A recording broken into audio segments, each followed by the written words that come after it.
Yeah, and in terms of like, who is your like point of contact, say in a B2B SaaS company? Like, who do you talk to? Do you speak to founders, head of growth, or SEO folks that got internally?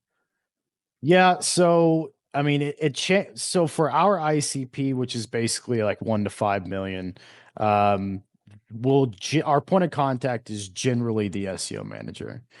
Mm, Sometimes it's the CMO, but that's usually a temporary thing, and rarely it's the founder.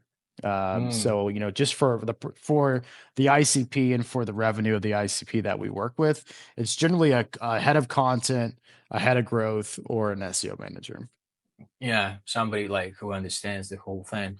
Because I mean, Yeah. link building and like getting this return on investment calculated is just that. Do you get these questions like, oh, when are we going to see the results? And Yeah. I mean, all the time. We try to address these in sales calls yeah, because, that stuff comes up quite a bit. So people are going to say, so somebody who does understand links, like if I have a sales call, or if we have a sales call with an SEO manager who does understand links, they have to pitch this to mhm, likely somebody who really doesn't understand links. They might understand the concept of SEO, but they don't really understand link building.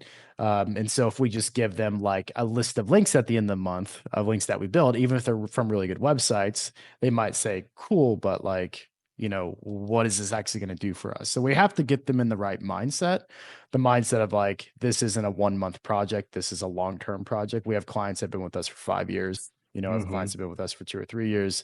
They understand that this is an ongoing thing. You don't just like build the links and then you're done. Like you really have yeah, to continue to work at it.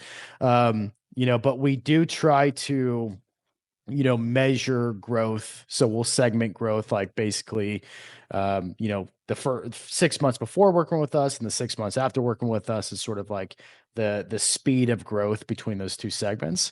Like it is really difficult to measure SEO impacts, and especially difficult to measure it on like a link level, mhm, because like how can you really build a link and be like, okay, this amount of growth was contributed to this yeah, link? It doesn't really work that impossible. way. Uh-huh. But we try to look at the big picture with them over time, and we try to work closely with their SEO team and their internal SEO strategy, so that we're all sort of rowing in the same direction. And then over time, we can see, okay, we've been targeting these pages to build links. We've seen this amount of growth compared to before you started building links to these pages. Like this should be working. This looks like it's Mhm, working, right?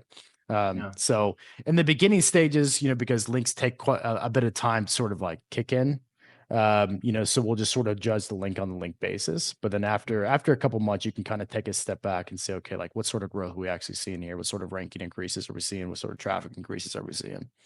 mhm, makes sense. Yeah, so it's all about really picking the right audience at the start. I mean, the right kind of type of client to work with, the one that Yeah, understands, and then yeah. kind of, yeah.